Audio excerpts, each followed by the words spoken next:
नमस्कार। ज्ञानगुणका कुरा भाग 16 मा यहाँहरूलाई हार्दिक स्वागत छ।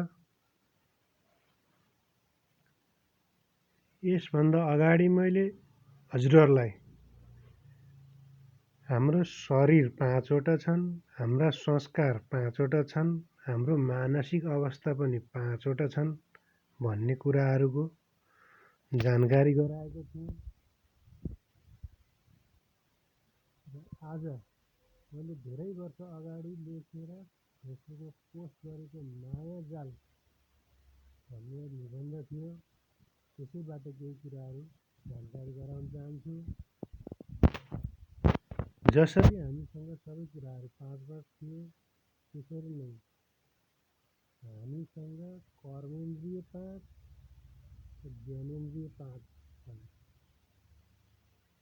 कर्मेन्द्रिय 5 के हुन् भन्नु होला भने 1 मुख, 2 हात, 3 गोडा, 4 बुद्धद्वार, 5 नेत्रेन्द्रिय वा जननेन्द्रिय पनि भनिन्छ।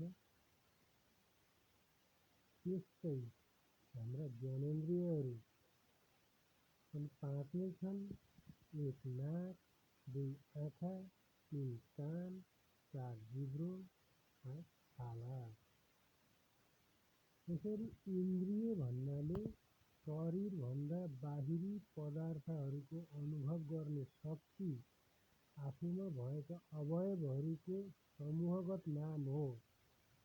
कर्म गर्ने 5 कर्मेन्द्रिय र ज्ञान हासिल गर्ने 5 ज्ञानेन्द्रिय गरी जम्मा 10 इन्द्रियहरूलाई चञ्चल मनले आफ्नो वशमा पारेर राखेको हुँदा र मनबाट बुद्धि र इन्द्रियलाई डोर्याएर हिँड्ने मनुष्य नै यो संसारी स्वप्निल झुटो मायाजाल जन्जालमा फसेर कलत्र पुत्र, घर गृहस्थीको झन्झट, घरबार परिवार समस्या माथि समस्यामा परेर निर्माण मोहमा पर्दछन् र जन्म मरणको चक्रमा घुमिरहन्छन्। यसैलाई नै मायाजाल भनिन्छ। मायाजालको शाब्दिक अर्थ खोज्ने हो भने मोहको बन्धन, घर गृहस्थीको जन्जाल झन्झट, माया पास। त्यस्तै मायाको शाब्दिक अर्थ हुन्छ छल, धोका, कपट, अज्ञान, मोह, अविद्या, जादु, इन्द्रजाल, दया, स्नेह, प्रेम, प्रपञ्चको कारणभूत परमेश्वरको अव्यक्त बीजरूप शक्ति पनि भनिन्छ। यसरी शाब्दिक अर्थ दिइएको माया र जालको समास रूप नै मायाजाल हो। यो संसार पनि एक मायाजाल नै हो। त्यसैले तपाईँ हामी सबै जिन्दगीभरि यही मायाजालमा फसिरहेका छौँ। यस संसारको वास्तविक सत्यलाई हामी जान्दैनौँ र त दुःखको दलदलमा फसिरहन्छौँ।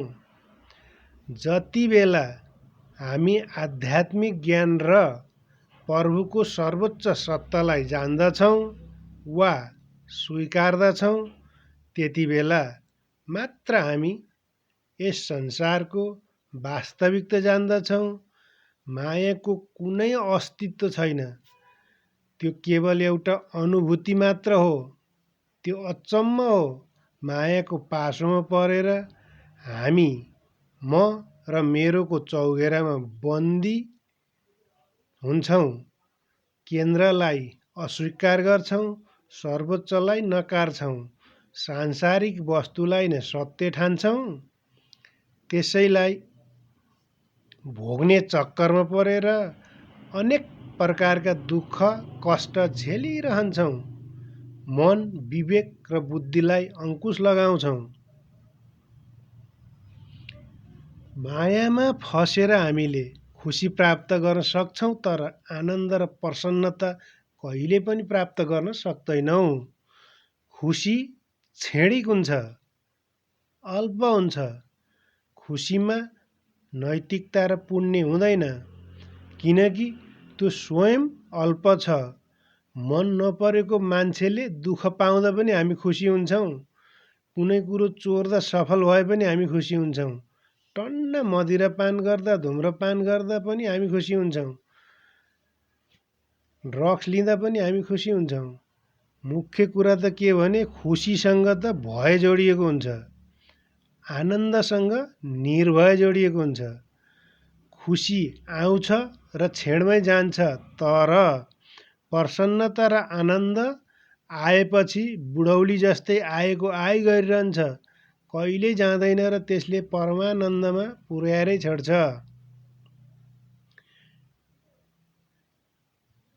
त्यसैले प्रसन्नता र आनन्द मायाजालबाट स्वतन्त्र भएका शक्ति र आत्मशक्ति हुन्। जब हामीमा आत्मज्ञान हुन्छ तब हामी मायाजालबाट मुक्त हुन्छौँ, जसले हामीलाई जीवन मरणको रहस्य खुलाइदिन्छ, आत्मामा उज्यालो भरिदिन्छ र मान्छेले संसार छर्लङ्ग देख्दछन्। ईश्वर जो यस विश्व ब्रह्माण्डको सृष्टिकर्ता, ज्ञाता र संहारकर्ता हुन्, उनले सर्वत्र देखेर जान्दछन्। उनी जताततै छन् र पनि कहीँ देखिँदैनन्।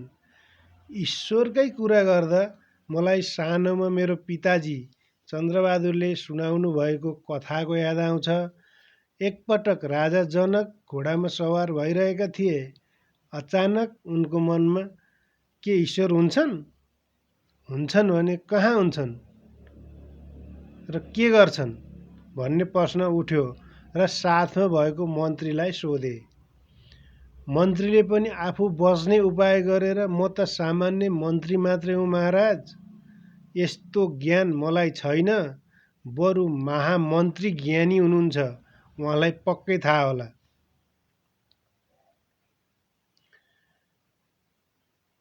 त्यसपछि राजाले महामन्त्रीलाई बोलाएर सोधे, तिमी ज्ञानी छौ अरे हो?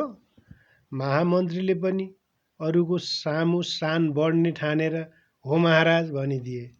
तर उनलाई के थाहा र त्यो झुट आफ्नै घाँटीमा सुर्काने बनेर फर्कन्छ भन्ने। ल त्यसो भए मेरा 3वटा प्रश्नको जवाफ देऊ। 1. के ईश्वर हुन्छन्? 2. ईश्वरलाई कसरी भेट्न सकिन्छ? 3. ईश्वरले के काम गर्छन्? यदि यसको सही जवाफ 1 हप्तामा दिन सकेनौ भने तिमीलाई फाँसी दिनेछु। त्यसपछि महामन्त्री घरमा गए। उनलाई पनि केही थाहा थिएन, त्यसैले दिनरात झोक्राउन थाले। आफ्नो मालिक झोक्राएको देखेर उनको नोकरले सोध्यो, मालिक किन के भयो र अचेल दिनरात यसरी झोक्राएर खाना सुत्नै छोड्नु भएको? के पिर परेको छ भन्नुहोस्, यो सेवकबाट समाधान पो हुन्छ कि? महामन्त्रीलाई लाग्यो जुन कुरा राजालाई र मलाई त थाहा छैन भने यो सामान्य नोकरलाई कसरी थाहा हुने र भनेर, केही होइन, सानो समस्या हो, त आफ्नो काम गर भनेर अनेक उपाय खोजे, तर पनि समाधान निकाल्न सकेनन्। 6औं दिन पनि बित्यो। अब महामन्त्रीले आफ्नो मृत्यु निश्चित भएको महसुस गरे।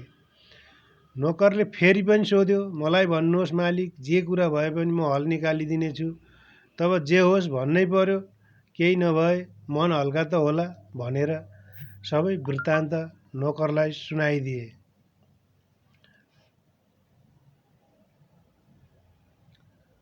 नोकर सत्सङ्गमा लागेको व्यक्ति थियो, अध्यात्मका धेरै कुरा जानेको थियो।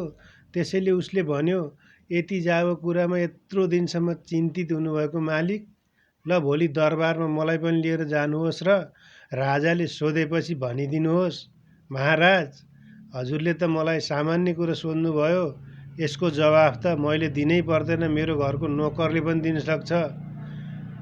महामन्त्री सशङ्कित भए, यसमा सही जवाफ भएन भने मलाई फाँसी हुन्छ नि भने। नोकरले भन्यो, म सबै सम्हाल्ने छु, फाँसी भए मलाई हुन्छ भन्यो र महामन्त्री ढुक्कसँग सुते। भोलिपल्ट नोकरलाई लिएर महामन्त्री राजाको दरबारमा उपस्थित भए। सभाकक्षमा सबै बुद्धिजीवी भद्र भलादमी र पण्डितहरूको उपस्थित थियो। सिंहासनमा बसेर राजा जनकले सोधे, ल भन महामन्त्री, के तिमीले मैले सोधेका प्रश्नहरूको जवाफ लिएर आयौ? महामन्त्रीले झुकेर भने, महाराज, हजुरले त मलाई सामान्य प्रश्नहरू सोध्नु भएको थियो। त्यसको जवाफ त मैले त के, मेरो घरको नोकरले पनि दिन सक्छ। त्यसैले मैले नोकरलाई पनि साथमा लिएर आएको छु।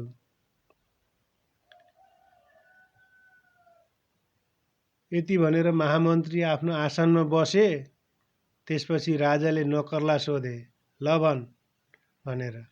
नोकरले भन्यो, महाराज, म सामान्य नोकर मान्छे, पहिलोपटक यत्रो ठुलो राजसभामा आएको छु। थोरै घबराहट भएर घाँटी सुकेको छ।